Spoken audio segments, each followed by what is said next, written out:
ప్రైజ్లో దేవుని నామమునకు మహిమ కలుగును గాక. ఆశ్చర్యకరుడైన యేసయ్య నామం పేర్చ మీ అందరికీ ప్రత్యేకమైన వందనాలు తెలియజేస్తున్నాను. ప్రార్థన. ఆశ్చర్యకరుడు ఆలోచనకర్త నీకు స్తోత్రాలు.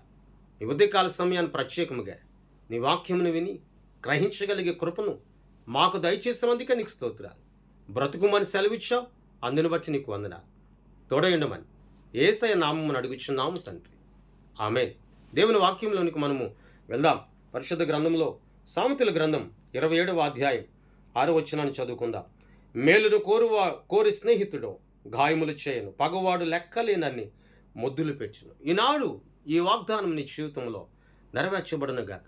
మేలు కోరిన స్నేహితుడు ప్రతి ఒక్కడు కూడా ఎల్లప్పుడూ కూడా మనలను ఆదరించుచూ ఉంటాడట.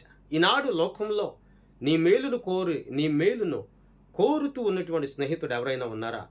నీ కుటుంబంలో కానీ, నీ స్నేహితులు కానీ, నీ రక్త సంబంధికుల్లో కానీ ఎవరైనా నీ మేలును కోరిన వారు ఎవరైనా ఉన్నారా? ఎప్పుడు కూడా నీవు దీవించబడుతున్నప్పుడు కానీ, నీవు ఆశీర్వదించబడుతున్నప్పుడు కానీ, ఇబ్బందుల్లో నుండి నువ్వు పైకి లేచి, ఇబ్బందుల కొలుముల నుండి నువ్వు పైకి లేవనెత్తబడి సంపూర్ణమైనటువంటి ఆశీర్వాదం, ఆదరణ పొందుకుని ఉన్నటువంటి సందర్భాల్లో నిన్ను పడి దుఃఖించేవారు, నిన్ను పడి ఏడ్చేవారు అనేకులు ఈ లోకంలో ఉన్నారు. కానీ నీ మేలు కోరిన స్నేహితులు ఎవరైనా ఉన్నారా? నీ మేలు కోరిన స్నేహితులు ఎవరైనా ఉన్నారు అని అంటే ఒకడే, జీవము కలిగిన యేసుక్రీస్తు ప్రభులు వారు. దావీదు మేలును ఎల్లప్పుడూ కూడా యోనాతాను కోరుతూ ఉండేవాడు. ఏనాడు కూడా దావీదుకు యోనాతాను అపకారం చేయలే. తన తండ్రి అయినటువంటి సౌలు దావీదు మీద కక్ష పెట్టుకున్నా యోనాతాను మాత్రం ఎల్లప్పుడూ కూడా ఆ కక్షను పగను పంచుకొనకుండా దావీదు విషయంలో మేలు చేస్తూనే ఉండేవాడు. దావీదుకు సహాయం చేస్తూనే ఉండేవాడు. దావీదును ఆదరిస్తూనే ఉండేవాడు. దావీదును దాచిపెడుతూనే ఉండేవాడు. మరి ఈ రోజున నీ స్నేహితుడు, నా స్నేహితుడు అని కలిసి తిరుగుతున్న నీ స్నేహితుడు గూర్చి, నా స్నేహితురాలు అని ఒక చోట కూర్చుని కబుర్లు చెప్పుకుంటున్న నీ స్నేహితురాలు గూర్చి, వారు నీ మేలును కోరుకున్న వారు ఉన్నారా?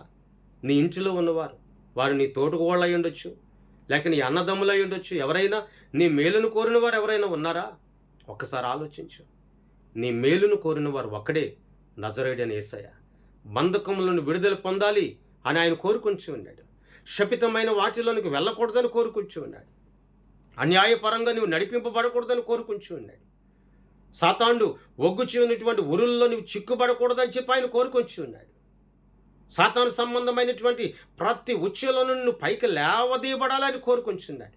మరణపు పడకల మీద నుండి, బలహీనతల నుండి, రోగముల నుండి, ఇలాంటి ప్రతి దాని నుండి కూడా నువ్వు లేపబడాలని కోరుకుంటున్నాడు. ఎందుకంటే ఆయన నీకు నిజమైన స్నేహితుడు. ఆయన నీ కొరకు ప్రాణం పెట్టే స్నేహితుడు. ఆయన నీ కొరకు గాయపరచబడే స్నేహితుడు. ఆయన నీ కొరకు రక్తం కార్చే స్నేహితుడు. మరి ఆ స్నేహితుడిని కలిగి ఉన్నావా?